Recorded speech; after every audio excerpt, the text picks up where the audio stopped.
So, open source. Talking about open source is not just limited to organization, a code, or a project.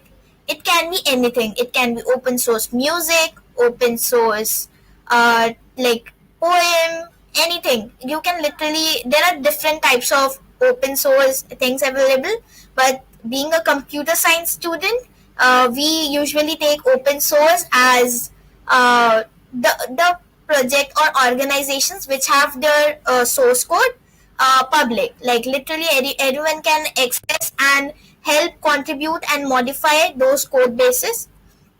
So let's understand who can contribute to open source. So anyone who have knowledge about a particular domain.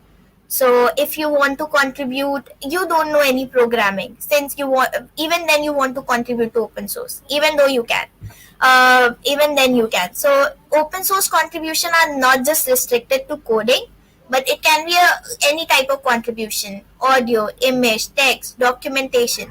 So you can get started with open source anytime. Where can I contribute to open source? There are so many open source organizations on available, having their source code available on different sites and platforms. So you can find them there and you can contribute it. What kind of open source contribution can be done? I just covered it. Documentation, audio, video, code, testing, any kind of contribution can be there from your side. Even your contribution counts like giving a suggestion, providing a feature update. So if you create an issue like this is not working right, so that's your contribution to open source. Open source contribution can vary from the smallest contribution to as big as possible. And as you are a beginner, you should get started with as small contribution as you can make, so that you can learn, build interest, and then whichever fields or whichever technology interests you, you can similarly make those contributions. When can I started with open source? Yeah, I just told you. You don't need any qualifications. You don't need any degree. Nothing. If you have the domain knowledge and you know what you are doing, you can get started. And why open source? So I would just cover it as it's like giving back to the community. So whatever tools and technologies we are using now, if they have like open source their like code base, you can like read through it. You can like use the code snippets to add functionality to other products, or like create issues, work on existing issues, or or even upgrade like the features or whatever like ability you get. So you can all do that. And how to get started with open source, we'll have a look just now. So one of the events, open source event, is Hacktoberfest. So from the word itself, you can understand it's Hacktoberfest. So this is the fest for entire month of October. So it's an open source celebration. It's celebrated worldwide, globally, and it ranges from 1st to 31st October. Why do we have this fest? Is to spread awareness about open source and to celebrate open source, to get started with open source, and to give back to the open source community. One thing I would like to mention out here is every time there are so many repositories, projects, organizations that like participate in Hacktoberfest, and the contributions are immense. And some of the like what's in it for us is that you get a hands-on experience with open source, contributing to different projects, collaborating, and like also one of the things that usually attracts most of the junior is you get a t-shirt, or you can either get a t-shirt or plant a tree. So it's up to you. That choice is for you to make. So that's a few of the perks of participating in Hacktoberfest. And how can you participate in it? So after signing up, registering on the Hacktoberfest page, you have to make 4 PRs, and that PRs have to be done on the Hacktoberfest accepted repos. So those are labels associated with certain repos, and if you make those 4 PRs, pull request, you'll be eligible for the swags or perks. So yeah. So to get started with open source, or like get started with the Hacktoberfest also, you need to understand few terms, and one of the major and most important term is Git. Let us understand what is Git. It's a distributed version control system. So this term looks a really heavy, bulky thing, but yeah, we'll cover what actually it does. So any project or any folder that have .git folder in it, that's the folder that supports Git. So what can Git do is it provides history access, backup, and collaboration. So how can we do that? So like Git is a version control. As you can have you have already seen in certain apps, there is different version, like you get notifications, right? A new version of this app has been released, downloaded, updated, whatever. So that's what history is. So like for example, we shifted to a latest version and there is this like such a big error or bug in it that everything is collapsing, like the application is getting hacked, the components of the page are like distributed, they aren't organized. So what we can do is directly roll back to the previous version, and that's what Git helps us. It provides us that feature that we can roll back to the previous changes or previous stable version. So that's one of the major importance of Git and why you should have that. So as I told that there are different versions. For even a part you had it working somewhere in the history, you can check the entire history, like from the first commit. I know the terms are a little bit alien for you now we will cover it, what all commits and everything are. So like you can shift to like even the first version of your file. So that's what history is. And backup, as I told you, recovering the previous stable versions, and collaboration. So if you're, let's just imagine you are working on an MS Word file, you both wrote some article and now you have to merge it. You have to spend extra time in like checking what all is repeated, what is like is this covered or not. You have to like talk to each other and then you have to fix it manually. But what Git provides is collaboration, so multiple people can work on the same thing and there won't be any overlaps or confusion, because Git is a really powerful tool and it helps include changes on a particular server. And if like many people can contribute at the same time, and you can there would be a merge conflict if the contribution are same, and the person doing it later can fix that. So it doesn't it prevents overlap of work. It helps collaboration more smoothly, and it can be accessed from anywhere on the world. So that's some of the really good advantages of Git. And I talked about Git, but how to, like, where can I access it, where to download it? So you can access it from Linux, Mac, or Windows. In Mac or Windows, you can just download it from the Git site, the official site. And for Linux, there are certain commands for sudo apt-get install git or sudo yum install git that helps you install the Git. So these are some of the commands. If you haven't installed it yet, you can have a look and like parallelly give those commands or start the download, because in this session we are also going to have an hands-on on live using Git and GitHub. So you will be making your first PR for Hacktoberfest in this session.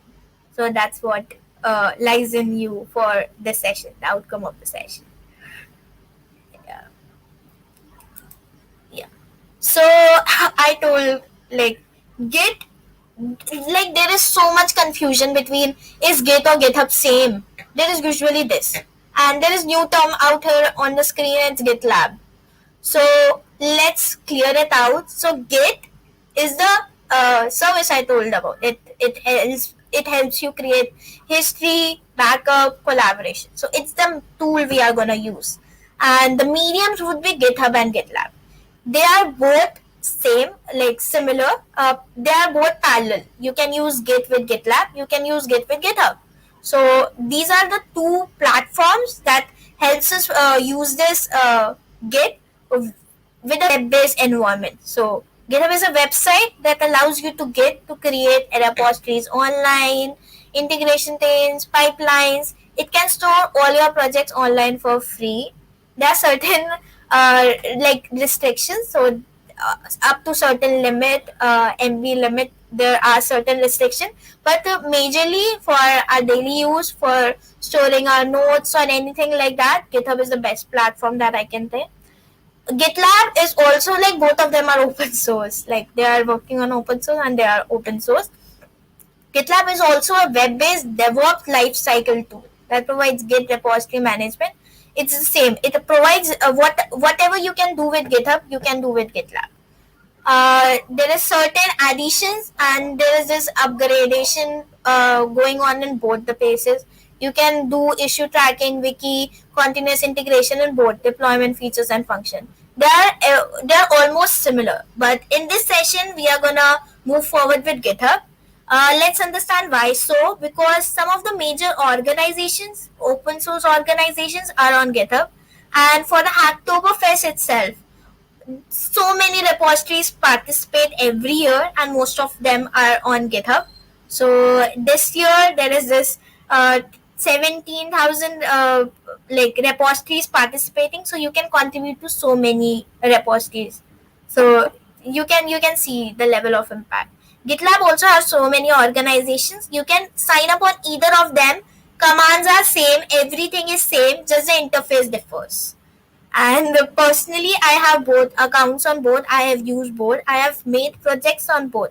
But I love GitHub more because it was the first thing I started with, and there are different functionalities like GitHub Pro features that you use. So that's why I love GitHub. So yeah, let's get started. So before starting, let us first have a look how GitHub looks. So this is my GitHub page. Let's sign out. Yeah, so this is the GitHub homepage. You can either sign up or sign in.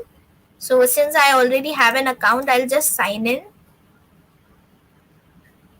And this is the homepage, and you have to go to your profile. And here we have overview, your contribution, your GitHub graph, repositories, projects, packages. Yeah, so much more. We'll have a look at what all these means as we move forward and make a contribution. But for now, the major thing is repository. You can create a repository by this icon. You can create a GIS, that's the code snippets, create an organization, create a project, and so many more functionalities.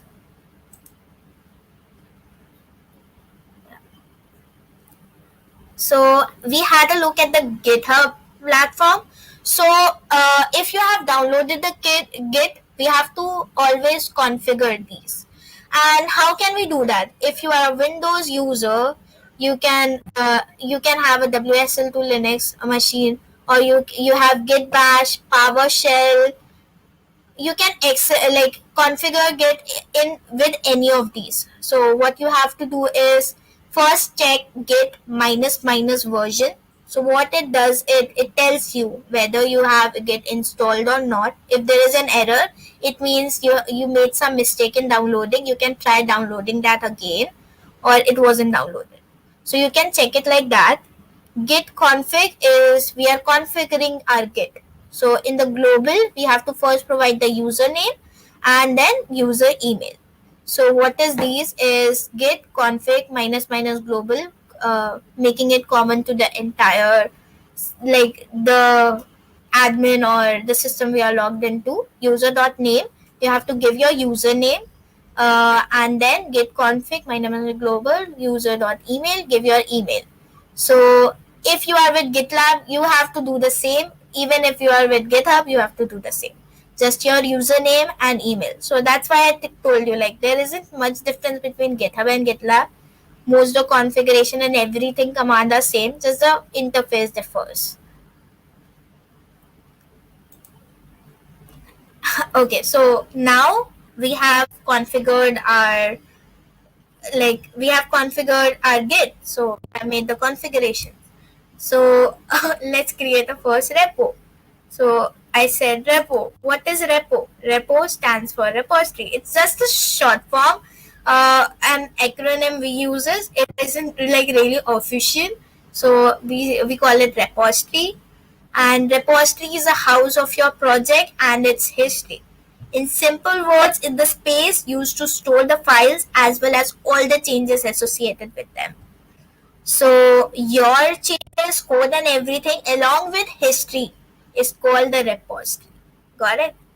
So that's what repository is. And how can you create the repository is as simple as creating a directory first and then initializing the Git. So how can you do that in command line? You can use PowerShell, like Debian WSL, Linux kernel, command prompt, anything like Mac command prompt. You can use either of them. Just do mkdir, the name of your project or folder. So you name the folder. Mkdir stands for make directory. So my project is the name of directory I'm creating. CD that directory name. So we need to move inside that directory. So yeah, usually happens, right? We do make the directory and just initialize it. So always remember to move inside that. Otherwise, your .git folder will be created in a parent folder. So git init. So that initializes an empty git repo. So what it does it creates .git folder, which means that now this has git support. So yeah, that's how we initialize a new repository. Now we have created a folder. Now we have to provide a point of link between the both on the GitHub. So what we do is click on the plus icon, select new repository, and create new repository. Here in the owner name there would be your username. For my case it would be Saidaria Kausar. Repository name, so you can name it anything. So what would be your repository name? So it can be like now my new repository or my first repository, you can name it anything. Then provide a description, that is what does this repository contain. It's good to have these because it also gives an overview to you, like what I am creating this repository for. You can either make it private or public. Difference between them is public can be accessed by anyone, anywhere, but if it's private, you can add people who can specifically view it or make changes or stuff like that. But it isn't accessible or view like anyone can't see it on the web. So for if you want to make it public, you can make it public or you can make it private. Initializing with the readme is if you check this box. So what it does, it takes the name of your repository, gives it as a heading, and just below it it add description. So if you didn't add description, just the repo name would be your readme content. And you can add git ignore. What is git ignore? There are certain files that you don't want to upload to the web server. So those are those files. So for example, in Node, we don't need to upload Node modules because we can install it. It's also bulky. And for example, C++ files or Java files, we don't need those class files. So we can add them to git ignore. And there are certain templates present, you can choose from them. And at last there is this license. What this license means? Use of this repository. There are different kinds of licenses, you can read upon it. Some of the major ones are GNU and MIT, that's general public license, and MIT license. So what it does is general public, anyone can access it, use it, it's freely available. you can refer to it, take reference. Like repo is still public, but we always have to read licenses for the use of that particular code or content of the file. So, for example, if I have a project and I have an MIT license, so it means that whenever you are referring to my project or taking some code snippets from my project, you have to give the acknowledgement. So that's what license means, and it's always good to have a license so that the viewer can know how to use this or how to contribute on this. So they should know. So that's why license is necessary.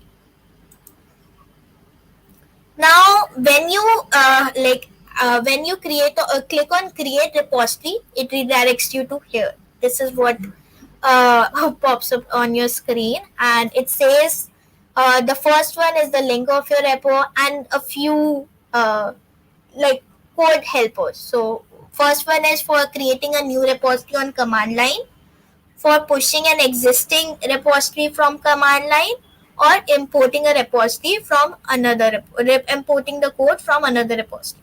So these are certain kinds of like code commits that you can start your repo with. So to understand all those, we need to understand what is remote. So we have like seen it like HTTPS. There is this github.com, your username, and then the name of your repository. So that's what HTTPS is. It's the name, is the link for where you can clone your repo from. It could be HTTPS, secure one, or SSH, which is only accessible by a certain code or access password. So these are two types of links available. And let's now, for getting started with creating, pushing, we need to understand some commands with Git. And one of the most important ones are git remote add and git remote -v. So as we need to like create a like push the code from an existing git repository from our local machine, or even if we have to do it like copy a clone or copy a particular repository and make changes and then push. So we need to understand what remote is. So remote, as you can understand from the term itself, it's something that's not on your local computer. It's something that's online. So when you do git remote add, remote name, whatever name you want to give to that particular remote, and the repository URL, you add that to your remote links. And in that, how to view that is git remote -v. Is you can view it, you can rename it, modify it, delete it, you can do anything. Okay, it's really accessible. You can alter and change anything. So git remote -v lists all the remotes, and git remote add remote name and repository URL lets you add the remote repo URL that can be accessed for like pushing or making changes. Now we have to now we have created the repo. Now we have to push the changes. For that, we have to copy this URL and set as our own remote, because this is where we need to make changes. So that's why we need to add it to our remote. So we just copy it, and we just do git remote add origin or the URL. So that's how we do it. And now I'm talking about commits, pushes. So what is commit? So commit is a checkpoint or snapshot of your current state of repository at a particular time. So for example, I made the changes right now and I'm too tired. I like my current code is working. Now I'll be making some small changes, and I'll just I'll just commit it, like create a new stage for it and take care of it in the morning. So these checkpoints or snapshots. So If like I said, I was tired, I was sleepy, so I made some mistake, so I can move to the previous commit. So each commits you can take it as a history. It's the snapshots or checkpoints on your repository. So those are the commits. All the commits also have a timestamp. Now we have git status. So git status is really useful. So for example, you made some changes, you added files, deleted files, did everything, and now you forgot like whether you have committed those changes or not, or even if you are facing some errors, or you want to check whether I am pushing this particular change in this commit or not. So you can do just git status. So what does it do is it lists all the staging stage commit like files, what are the current status, those in the working directory. So now I'm in a directory like my project, and I do git status. So I haven't really committed any changes, so it shows that uh, these files aren't added. So for that, git status like let us know like I haven't added this file. So fruit.txt was the file I just created and I haven't pushed it or committed it. So what we do is git add the file name with the extension, git commit -m the commit message. So git add is adding anything. You can add remote. Now we are adding a file, and git commit -m stands for git commit -m message.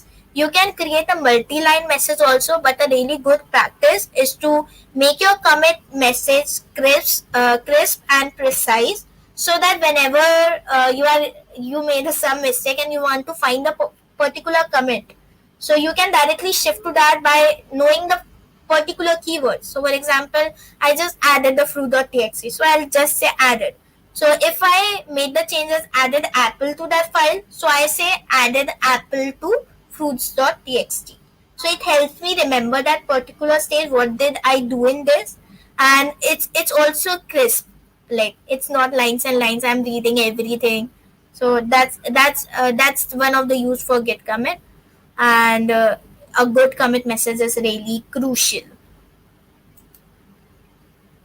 Downloading and updating repos.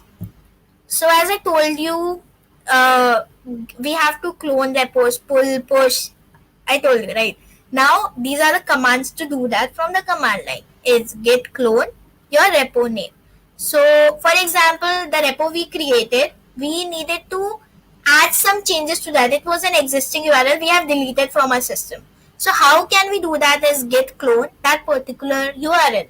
So, we add that URL and it copies that folder, the directory to our current path, and we can cd into that, make changes, and then pull push. So what does git pull do? We made some changes, and after a few days we realized we need to make more changes, but now in the meanwhile someone else have made the changes. So we need to every time pull the changes, like whatever new changes are there on the remote repository, and then like make edit or then push our changes.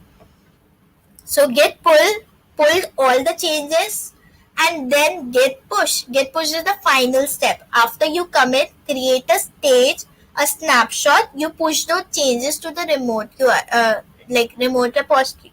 So git push pushes all your changes, commits, your history, and store it on the remote repository. So that's git push. So there are these stages we actually talked about. The white part is the local on a local system, and the blue part is the remote repository part. So first step, whatever we do is git add. From current working directory, we add those files to the staged area. That means they are currently at work, and then we commit them. So it added to the local repository. Now it gets added to the repository. I told you, right? Directory is just a normal folder, and local repository is what? Repository is the all your files changes along with the history, along with the Git support. So we added those changes, it moved to the staging area, and then we committed those changes. Step 3 is pushing them. So we do always, these are the 3 basic steps whenever we add or make changes. Git add our changes, git commit those changes with a commit message, and then git push. We push those changes to the remote repo.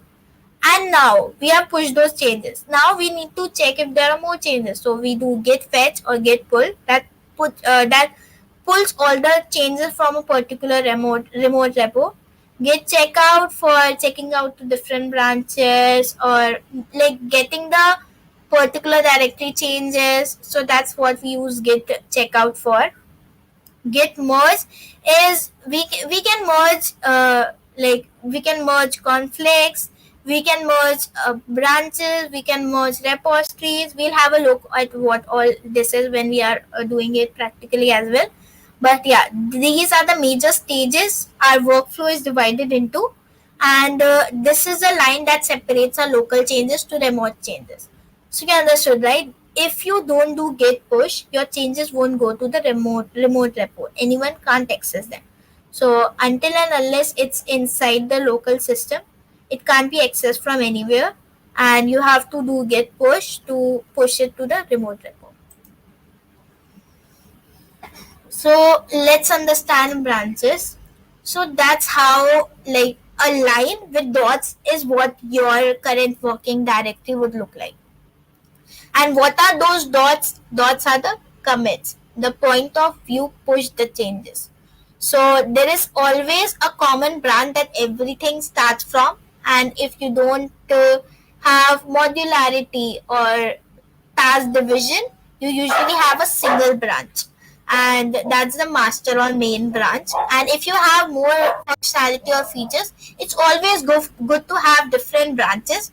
So it's difficult to version control, and it's easier to version control, and it's easier to shift back to the previous changes. So blue one is the common or master branch, and green one is the another branch that we are currently working on. So a few of the commands: git branch lists all the branches, git branch name creates a branches, or like here the branch name is my branch. Git checkout my branch is moving to that branch. By default, always the branch is main or master. And then when you do git after creating any other branch, check out that branch, you move to that particular new branch, and you can merge different branches. It's the point here. It's where we are merging those branches, and it's simple git merge the branch name. So it merged those changes to your main common branch, and you can then create a PR, or like even if you are the owner, you can just merge those branches and you are done. So one thing to understand how this is that, for example, you are working on a library management system, and there is a customer cart where all the particular books are stored. So for implementing that, it's a different feature addition to the main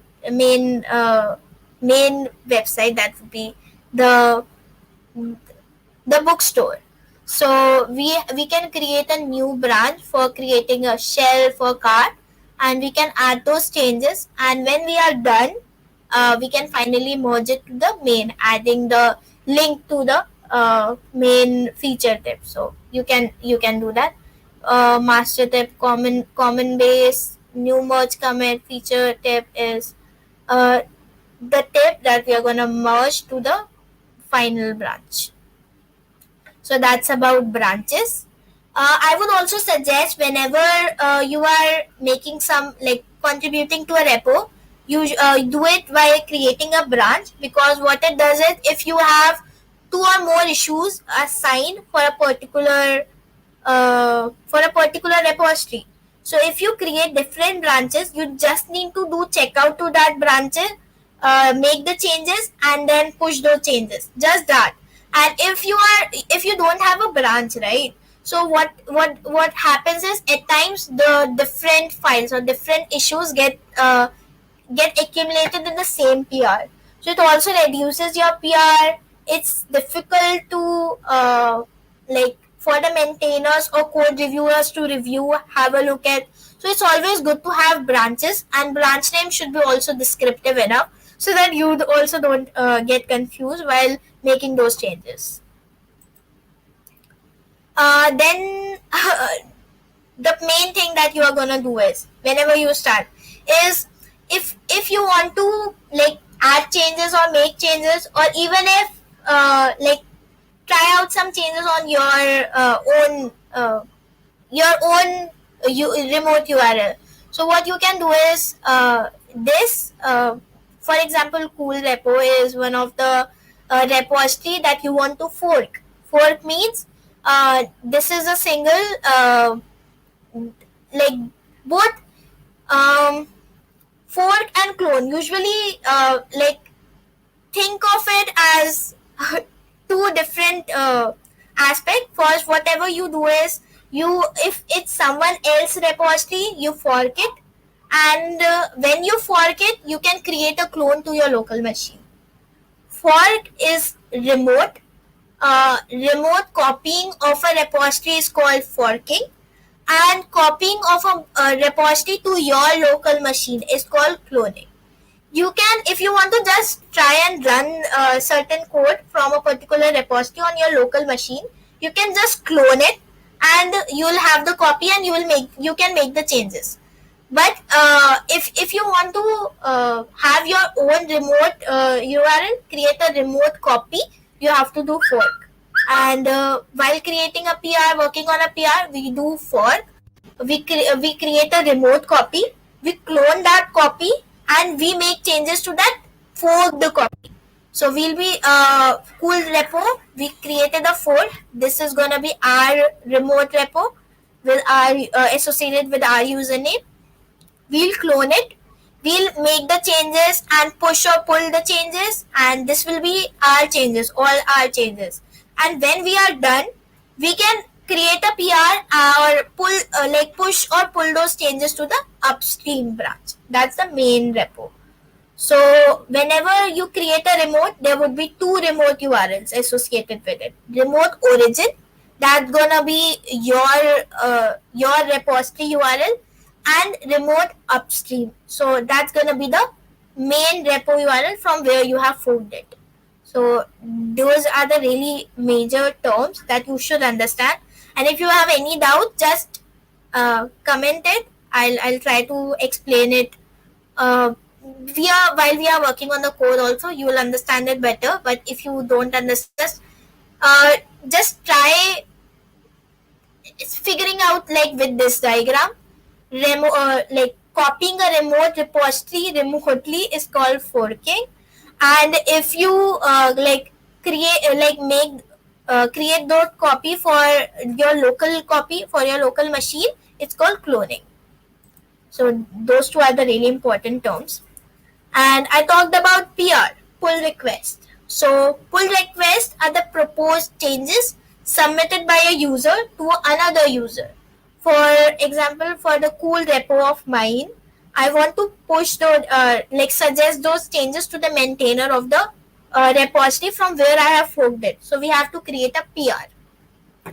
So we talked about, whenever we are committing a changes, we push those changes. We push those changes to our remote repo. So why are we calling it a pull request, not a push request? So the answer is simple. This is with respect to the maintainer's perspective. So whenever a maintainer gets a PR, there are certain changes suggested by a new user that the maintainer have to pull. They have to pull that particular branch that contains the changes and merge it into their repository. So that's why it's called pull request, not push request, because the maintainer is pulling those changes into their own repository. Yeah, so we covered all the theory. Now we have gone through all the basic commands, all what all we need to do. We actually covered it all. And let's have a look at how to make the contribution now. Now the hands-on part starts. So let's get started with how to find some Hacktoberfest repos. So you can just do Hacktoberfest 2021. Just a sec. This is with the local to my repo. So I have to search all GitHub. And these are so many repositories. Like you can see, there are 8k repositories right now. And yeah, there are 8k repositories right now which have Hacktoberfest 2021 label associated. And one of the accepted labels is what is required to make that repository eligible for Hacktoberfest contribution. So this is one of the repositories from GDSC-BVP. From this is a repository where we are gonna contribute to make our first PR for. Uh, I'll paste the link in the chat as also.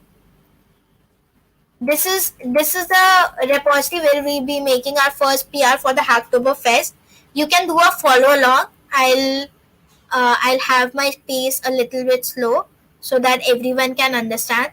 So this is the GDSC-BVP and the organization which have a repository named Project Hub, and inside this Project Hub there is this code. And whenever you move into a repository, always start reading with the README. So it says, hello world. So contribution guidelines, how to contribute is first, you created a GitHub account, you signed up to the Hacktoberfest. It's not necessary to sign up to the Hacktoberfest before like creating a PR on Hacktoberfest accepted repo, but it would be good if you do so. But even like all your contribution for the October month gets counted, and you can sign up anytime on this link provided here. Third step will be contributing to this repo, then starting this repo so that you don't lose this repo. You can find it in stars. So these repos get added to in here. So you just click on it and you will find this repo if you have started. Then step 6 is forking the repo. First we have to create the remote copy, then we will be able to make those changes. Step 6 is opening the terminal and typing these commands that will help us clone this repo. Okay, so what we'll do is we'll modify the readme, and we all will add our names or usernames for GitHub with a hyperlink that would be a redirecting link to the readme, so that we are a contributor. So we'll be creating those PRs. And if you want to start working on it, here are some issues. If you are a first time contributor, look for a tag called good first issue or beginner issue that might help you. Type of contribution, you can filter it with language, any tags. So right now there are 2 issues open, that's enhancing the README and creating contribution guidelines. And one of the PR is cricket score rate. When you create your PR, you'll be seeing your PR here. Good. Let's first, what was the first step is, you have to fork this repo. So you fork, you'll have your username, just click on that. Since I have already forked, I'll just move into the fork repo. So this is now how it looks. So it's forked from GDSC-BVP. Now it's my username with the repository name. So I have created a remote copy. And like for example, I have made some commits. So we need to always fetch upstream. So you can do it with a command line or out here. If you are really a beginner and you aren't really comfortable with command line or anything, you can add files, create a file, copy paste the code, upload files. You can do it from here also. All the changes can be done on the UI. But for this, we'll be doing it with a command line. So I'll be using PowerShell, uh, since I'm a Windows user right now. And one of the major and really useful tools is open with GitHub Desktop. GitHub Desktop is really powerful. So whenever, like, it creates a user interface. Like, all the features are same everywhere, but what GitHub Desktop is, it gives you a user interface or user controllable UI that you can control everything. So like literally, I showed you branches, right? It shows you that branches. You can literally push, drag, drop those branches to, like, shift to the previous branch, create a new branch. So all the UI changes are there, and also it provides a live editor, which is much friendlier than web interface. And this was the HTTP link we have to copy. Then what we have to do is we have to open our PowerShell.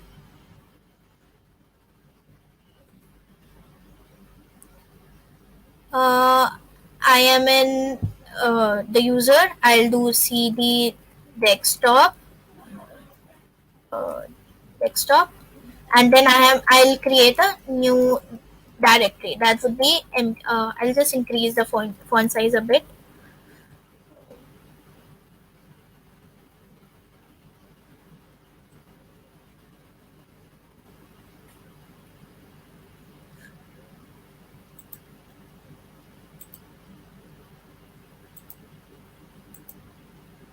Yeah. So mkdir, I'll create a directory called GDSC. No, Hacktoberfest. Hacktoberfest. Yeah, I have created that directory. Now we have to cd into that directory, and then we have to do git clone the repo name. So now you have to see the file structure. How is it? Now on desktop, there is this Hacktoberfest folder, and inside it, I have copied the project hub repo. So now if you do ls, you can see there is a directory named project hub. So I have to cd into project hub. So this is I'll show you in the folder also.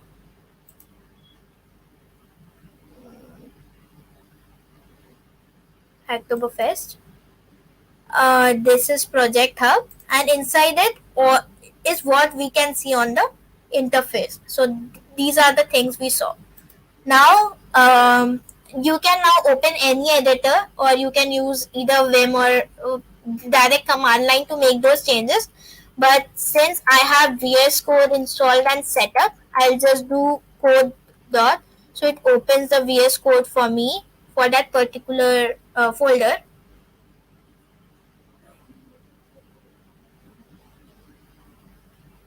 So yeah, this is the file structure: C++, Java, ML, Python folders. We have to read the contribution guidelines too, which shows that what kind of contribution you have to make. But we'll be adding our names to the contribution list at the end. So after step 6, always remember that .md files allows markup. So that's what we'll be using. We are using markup. So we'll first add the heading.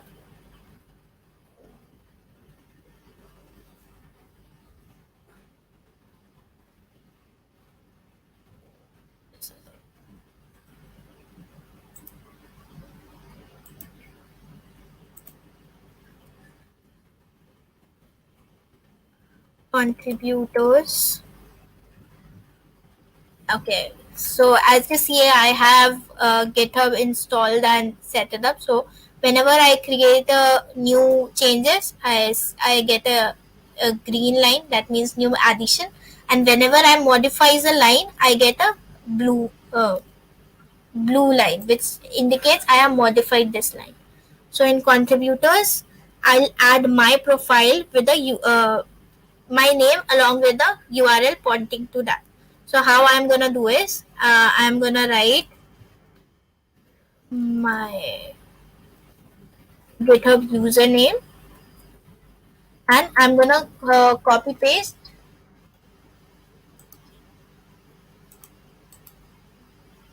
my URL. So it's this github.com, my username. So I'll just copy paste this. You can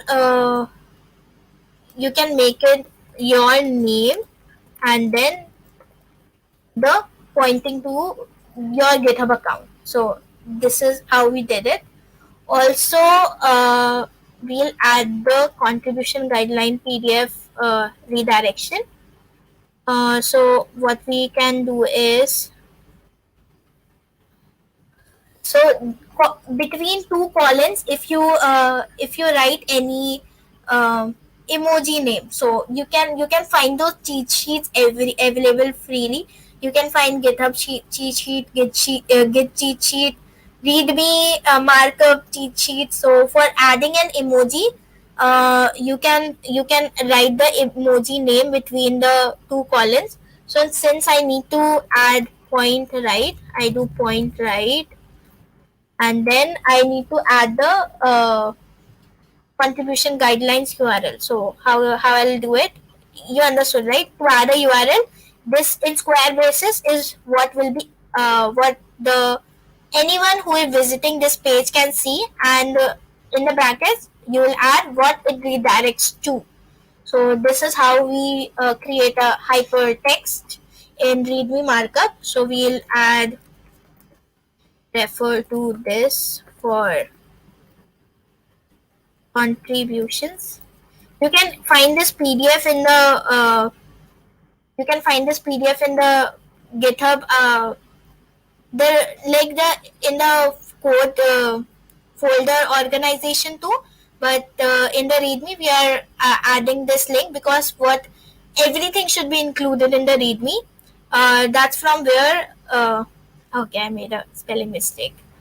Okay, contribution. Yeah. So refer to this for contribution guidelines, and we'll add the link to this. So from this we'll be just adding always relative links, because right now it's forked into my account. So if I delete my forked repo, changes gets deleted. But if I do a relative part, whenever ever since this project hub stays, those changes stays. So that's how what we did. We added contributors and added my name. What you have to do is you have to similarly fork this, clone this, and then at the next line, just square braces your name and the URL pointing to that. So now let's uh, add those commits. So you can add it from either. So this is my PowerShell also. We can do it from either side, but I'll just uh, do it from the VS Code itself. So what we do is git add. We can do git add readme too, but git add dot adds all the changes we just did. So I added git add. Now I'll check git status. So it says that your branch is up to date and there is uncommitted changes, that is this modification in the readme. So how we can do is we have to check git remote -v also. See, my origin is by the user the you like the git repository URL for my username and then the project name. We can do git add remote upstream the changes we need to create PR2, and we can add those two. But yeah, first we have created the like added those files. Now we have to commit those files. Git commit -m. First add, commit, then push. Git commit added contribution guidelines. You are ready to read me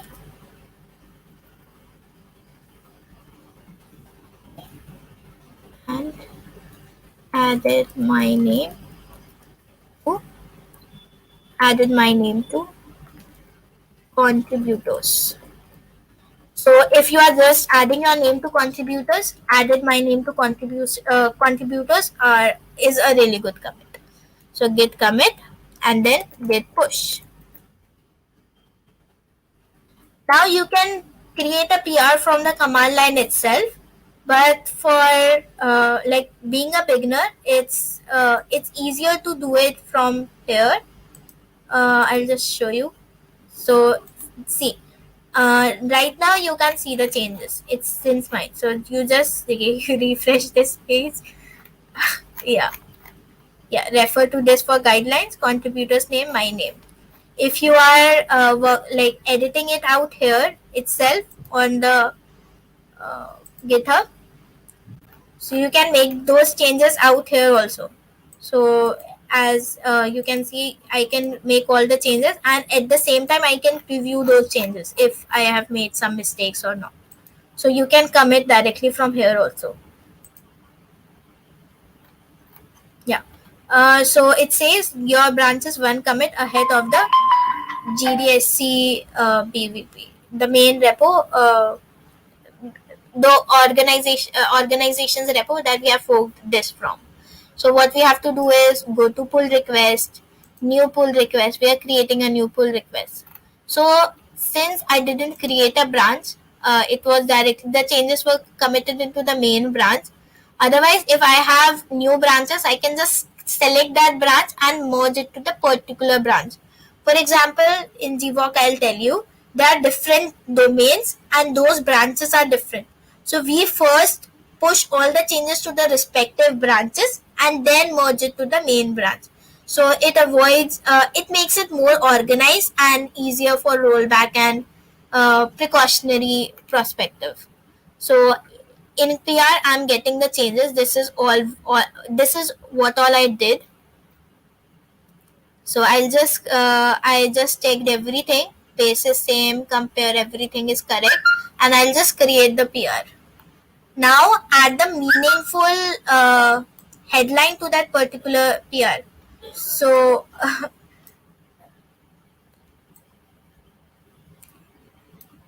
since the word limit was exceeded, I'm getting this. So added contribution guidelines. Read me to read me and added name to contributors. Yeah, it's fine. Then I can add what all changes I did. Made changes in readme. If you are working on an issue, you can. It's always good to do it like this. Hash fixes. So when fixes, then hash the issue number you are working on. So what it does it links that particular issue to that PR, so that if that PR gets more, that issue is also closed, so that anyone else isn't working on that issue or starts working on that issue. So yeah, we checked everything and we create a pull request. Okay, now I am redirected to the GDSC page, and in pull request I can see my pull request name, and this is my pull request. I want to notify the owners that I have created this pull request. Please review it.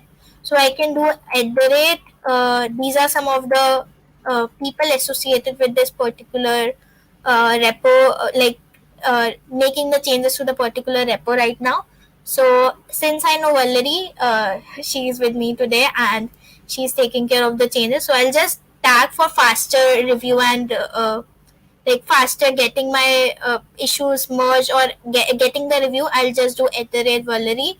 Please review these changes.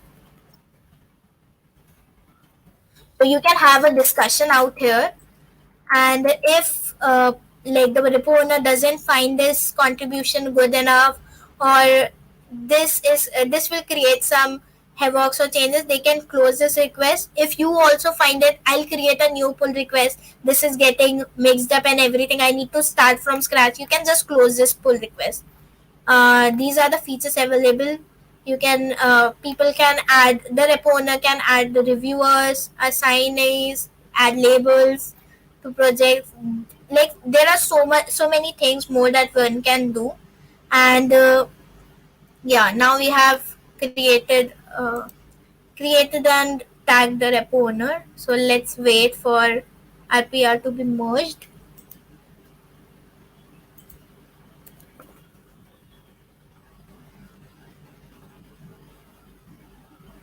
Yeah, as you can see, Valerie has merged my PR, and now it's merged. You can see those changes out here also. See, now it's visible.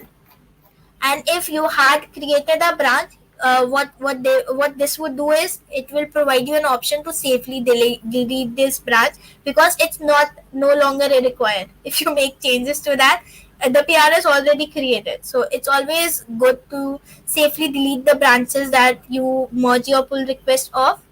So yeah, that's what we did. So you all should also get started with creating more issues, finding bugs, creating pull requests, adding your name to the contributors. That would be your first step for Hacktoberfest contribution. So let's look at the Hacktoberfest website. I have signed up to this.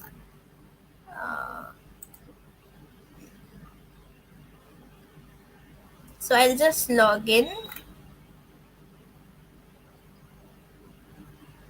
Yeah, I have logged in, and you can see on my profile it says no,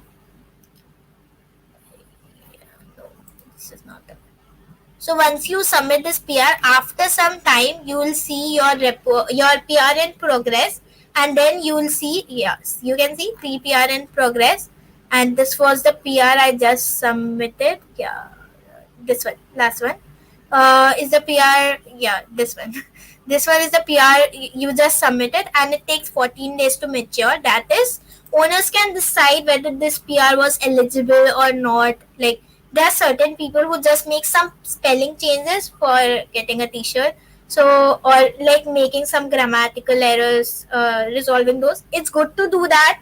You should do that. You should do that, but not just for participating in Hacktoberfest. You should create some meaningful PRs also that would help contribute, that would actually kickstart your open source journey. So like few of my commits this month, like all the October commits, PRs are out here.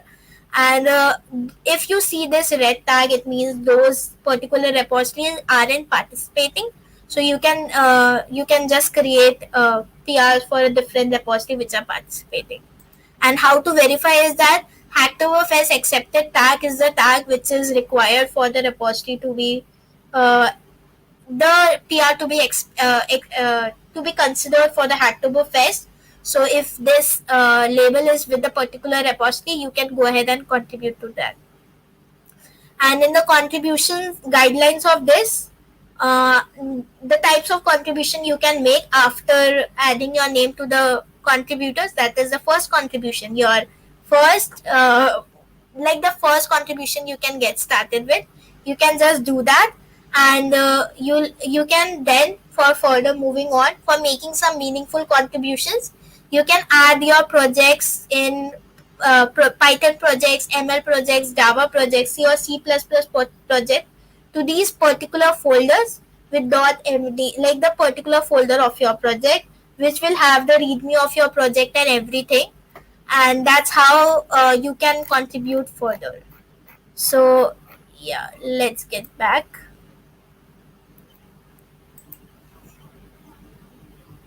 So we made a first hands-on PR. It was so simple, I told you, right? We also We can also do that with web interface, which doesn't even need us installing anything. So you can see how powerful Git or GitHub is. GitHub or GitLab or Git is. So you can use combination of these for many features also. So there are some like you can research it on your own as well. uh, on GitLab there is certain you can say the storage limits are more that you can utilize if you're working on a bulky project. So there are certain restrictions on like both of them, and certain benefits that you can take. And GitHub students, if you are a student, it's currently enrolled in a university, you can apply for a GitHub student developer pack.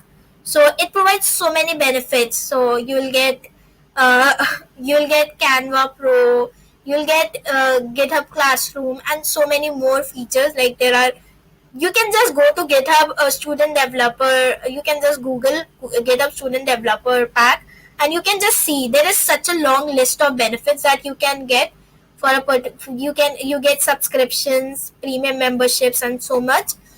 You and majorly for major of them are for development purpose. So you get free domains, you get free storages, so you can use that for accelerating your open source journey or development journey. That would really help.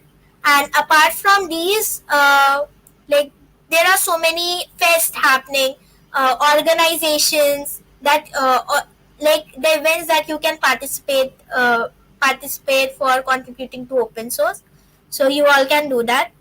And yeah, that's all for the session. uh, you can either scan this QR or contact me of either of these mentioned socials for any doubts or query. Also, I'm open for questions right now, so you can just comment your questions and I'll happy to address them. Yep. So we got a question. They want to know about your Google internship experience, how you got in, and stuff. Okay, yeah. So it's a bit long journey because it was series of things that actually helped me build my resume, and I think a good resume, good DSA skills, good problem solving, and hard work is what helped me get the Google internship. It was a step internship, and it was for second years. It's for second year student. So being aware was also one of the pointers that getting to know like this kind of thing happens for a second year student is also really important. So being aware, hardworking, working on your DSA skills, problem solving. Most important is problem solving. Even if your DSA is a bit weak, but you know how to solve problems, that would help you a lot in DSA also. Like that's also improves our problem solving skills. And yeah, Yeah, awesome. any specific questions or did I miss anything? No, that was all.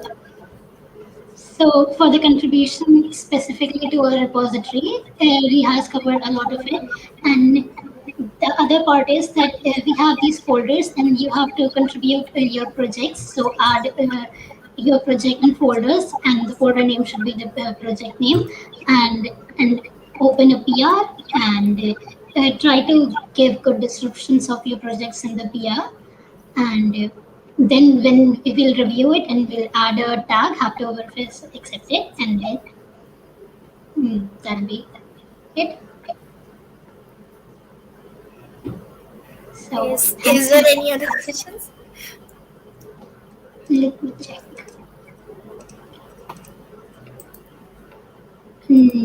Yep, that's all. Thanks for the session. Cool. Yeah, it was an amazing session. Yeah. I'm speaking for myself. But yeah, if anyone have any follow up questions or doubt, you can reach out to me anywhere, and I'll try my best to resolve those queries. And yeah, happy contributing to open source. Yes, I'll put your LinkedIn down in description. Yeah. Okay, thank you for joining us. Yeah, thank you, Valerie, for having me. Bye bye. Bye.